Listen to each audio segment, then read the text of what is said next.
என் அருகில் கவலை தோய்ந்த முகத்துடன் அமர்ந்திருக்கின்றனர்.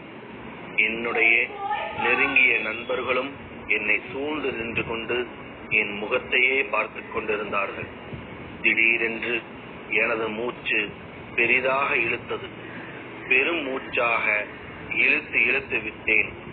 எனது நிலைமை மோசமாவதை கண்ட சிலர் யாசின் சூறாவை ஓத ஆரம்பித்தனர்.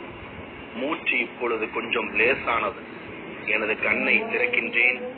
ஏதோ ஒன்றை எனது கண்கள் காண்கின்றன. ஆம், வந்துவிட்டார். மரணத்தின் வானவரான மலக்குல் மௌத் வந்துவிட்டார். நிரந்தர பயணத்தை நான் ஆரம்பிக்கப் போகிறேன். எனது வாய் திறந்தது. என் சகோதரன் சில துளிகள் தண்ணீரை எனது வாயில் ஊற்றுகின்றான். அது அநேகமாக ஜம் தண்ணீராகத்தான் இருக்கும். மரண தருவாயில் எனது வாயில் ஊற்ற வேண்டும் என்பதற்காக நான் அதனை பாதுகாத்து வைத்திருந்தேன். அனைவரும் லா இலாஹ இல்லல்லாஹ் முஹம்மது ரசூலுல்லாஹ் என்று மொழிய ஆரம்பித்தனர். எனது பார்வை பறி போய்விட்டது. எனது நாடி நரம்புகள் எல்லாம் அடங்கி போய்விட்டன. எனது உணர்வுகளும் மங்கி மறத்து போய்விட்டன. ஆனால் என்னால் இப்பொழுதும் கேட்க மட்டும் முடிகிறது. என் அன்புக்குரியவர்களுக்கு அழும் சப்தம் கேட்கிறது. நான் இன்னும் இறக்கவில்லை, ஆனால் உயிரற்ற ஜடமாக ஆகிவிட்டேன்.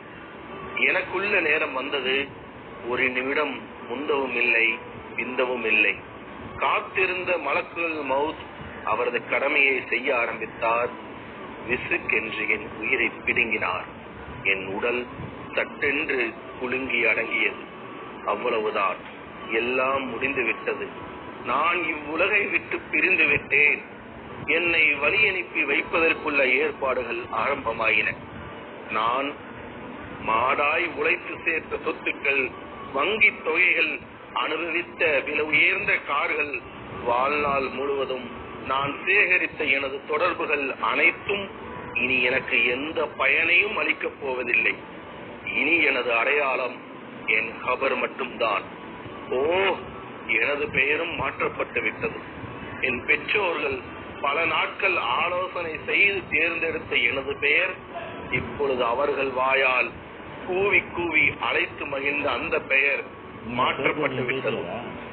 இப்பொழுது எனது பெயர் ஜனாசா, அதாவது இறந்த உடல். எனக்கு நெருங்கியவர்கள் எனது கபரை வெட்டுவதற்கான ஏற்பாடுகளில் இறங்கியுள்ளார்கள்.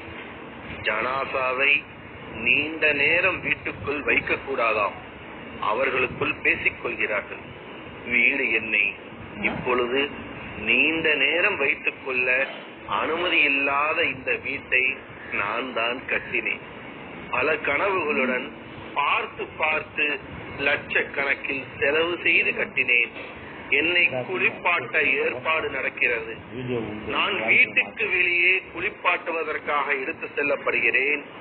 நான் பார்த்து பார்த்து கட்டிய வீட்டில், நான் அழகுற கட்டிய குளியலறையில் எனக்கு குளிக்க அனுமதி இல்லை.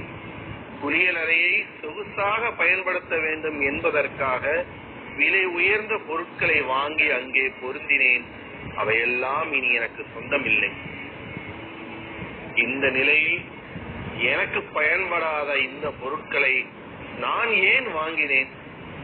குளிப்பாட்டி முடிந்தது. என்னை வெள்ளை துணியில் சுற்றினார்கள். விலை உயர்ந்த என் ஆடைகள் எல்லாம் எங்கே போய்விட்டன? என்னை சந்தூக்கில் வைத்தார்கள். எனது விலை உயர்ந்த ஏசி கார் ஒரு பக்கம் கம்பீரமாக நின்று கொண்டிருந்தது. அது இப்பொழுது எனக்கு இல்லை. எனக்கு கிடைத்திருப்பதெல்லாம் இந்த மரப்பெட்டிதான். இதற்குத்தானா நான் இவ்வளவு நாள் கஷ்டப்பட்டு பணம் சம்பாதித்தேன்? இப்பொழுது எந்த பயனும் தராத இந்த பணத்தை சம்பாதிப்பதற்குத்தான் நான் எத்தனை பொய்கள் சொன்னேன். எல்லாம் வீணாக போய்விட்டது. நான் என் வாழ்க்கையை தொலைத்து விட்டேன். எனது இறுதி பயணத்தை சுத்தமாக மறந்து வாழ்ந்தேன்.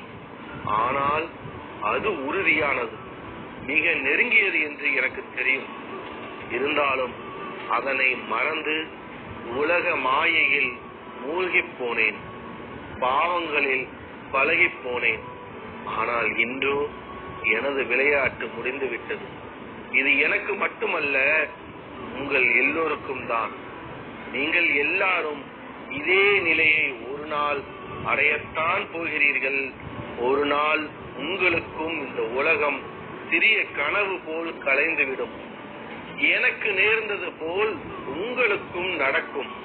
உங்கள் உயிர்களும் ஒரு நாள் பிடுங்கப்படும். ஆதலால் தயாராக இருந்து கொள்ளுங்கள். அது ஒன்றுதான் உங்களுக்கு உதவும். உங்கள் இறுதி பயணத்தை இன்பமயமாக மாற்றும் மறுமை வாழ்வை மகிழ்ச்சிகரமாக மாற்றும் மரணத்தை மறவாதீர்கள். அது நிச்சயம் வந்தே தீரும்.